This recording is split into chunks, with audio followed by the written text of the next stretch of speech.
They rejected him, called him a fake, a troublemaker, even a blasphemer. Here's what they don't want you to know about why Jesus was turned away by his own people. This is the Word, where Bible truth meets real life. Let's dive in. Picture this: you're waiting for something your whole life. You've read about it, prayed for it, talked about it with everyone you know. Then it shows up, but it looks nothing like you imagined. Do you accept it? Or do you walk away? That's exactly what happened 2,000 years ago when Jesus showed up in Israel. The Jewish people had been waiting centuries for their Messiah. They had the prophecies memorized. They knew what to look for. But when Jesus arrived, most of them said no, not because they were bad people, but because he didn't fit the picture they'd painted in their minds. Today, we're going to unpack why the Jewish people rejected Jesus as their Messiah.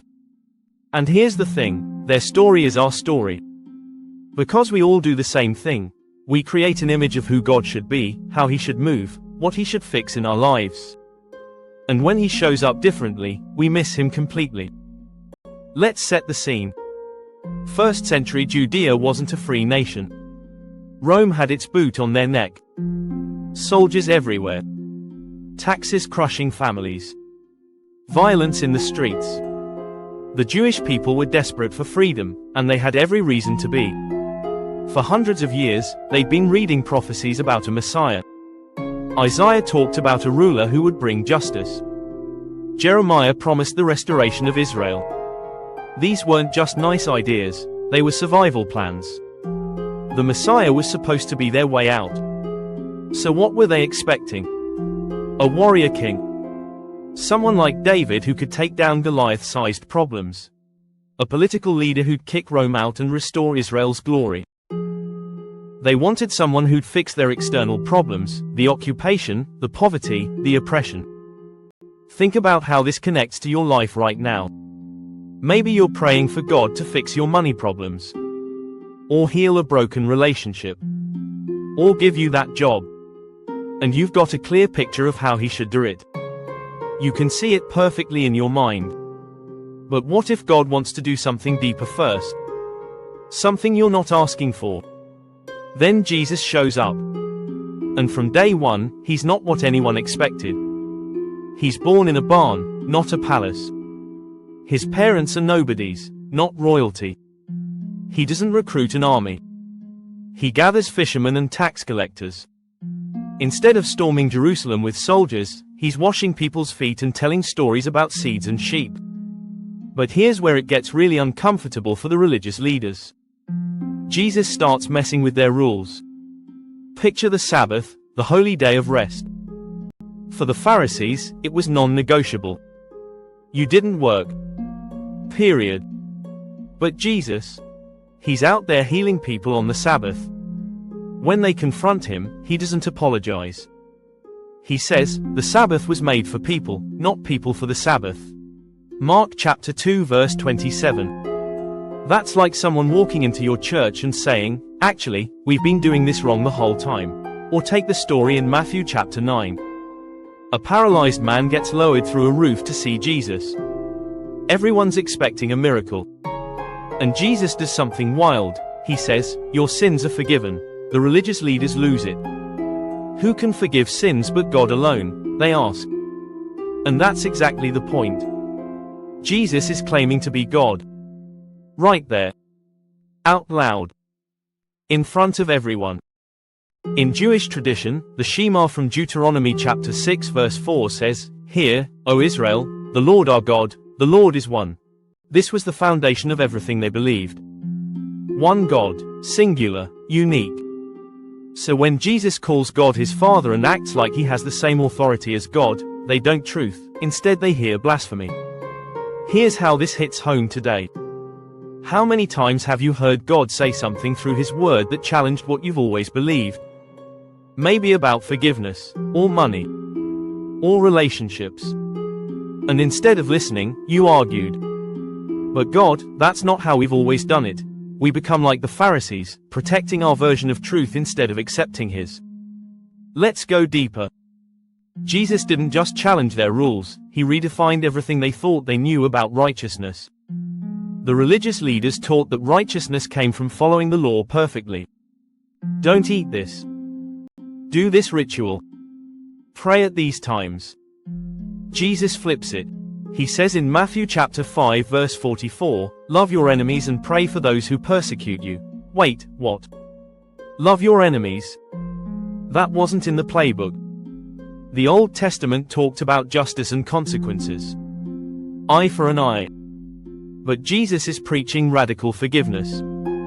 It sounded weak to people expecting a military Messiah. And then there's the healing of the paralyzed man again. When Jesus forgives his sins, he's bypassing the entire temple system. Under Jewish law, you needed a priest. You needed a sacrifice. You needed the temple. But Jesus is standing there saying, "I can do this directly." That's not just controversial, it's threatening to everyone whose job depended on the old system. In Matthew chapter 15, Jesus confronts the religious leaders about how they'd twisted the law to avoid taking care of their parents. They created a loophole, declaring their money as devoted to God, so they didn't have to support their aging mom and dad. Jesus calls them out hard. He says, "You have let go of the commands of God and are holding on to human traditions. Can you see yourself in this?" Maybe not with ancient Jewish law, but with modern church culture. We create our own rules.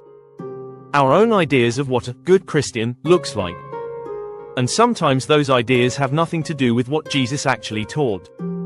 We're more concerned with looking spiritual than actually being transformed. The Apostle Paul later writes in Romans chapter 10 verse 2-3, "I can testify about them that they are zealous for God, but their zeal is not based on knowledge. Since they did not know the righteousness of God and sought to establish their own, they did not submit to God's righteousness." That's the heart of it. They had passion. They had commitment. But they created their own version of what God wanted, and when the real thing showed up, they couldn't recognize it. So here's the moment everything collides. Jesus is standing trial before the Sanhedrin, the Jewish ruling council. They're looking for a reason to condemn him. And Jesus gives them one. The high priest asks him directly, "Are you the Messiah, the Son of the Blessed One?" Jesus answers in Mark chapter 14 verse 62, "I am. And you will see the Son of Man sitting at the right hand of the Mighty One and coming on the clouds of heaven." That's it. That's the line. He's not just claiming to be the Messiah, he's quoting Daniel chapter 7 verse 13-14, describing himself as the divine figure who receives authority from God. The high priest tears his clothes. "Blasphemy," they shout. And they're not wrong about what he's claiming. Jesus is saying he's equal with God. The question isn't whether he made that claim. The question is whether it's true. For them, it couldn't be true. Because he didn't match their expectations.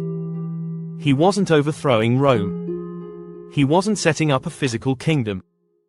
He wasn't bringing the material blessings they dreamed about for centuries. Jesus became what Paul calls in 1 Corinthians chapter 1 verse 23, a stumbling block to Jews. Not because he wasn't the Messiah, but because he was the Messiah in a way they didn't expect and couldn't accept. Think about this in your own life. How many times has God answered your prayers, but not the way you wanted? And instead of receiving it with gratitude, you said, "This isn't what I asked for." Maybe God's giving you peace when you asked for money. Maybe he's giving you patience when you asked for a breakthrough.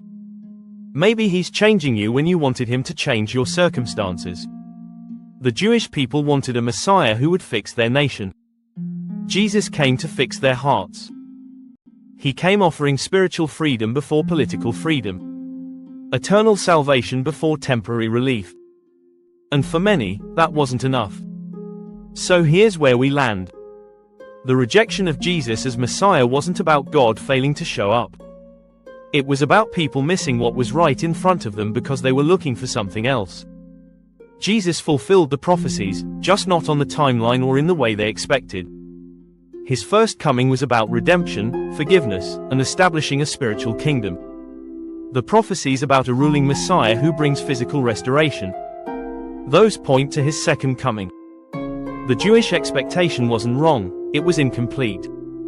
And this matters for you today because we're all guilty of the same thing. We limit God to our understanding.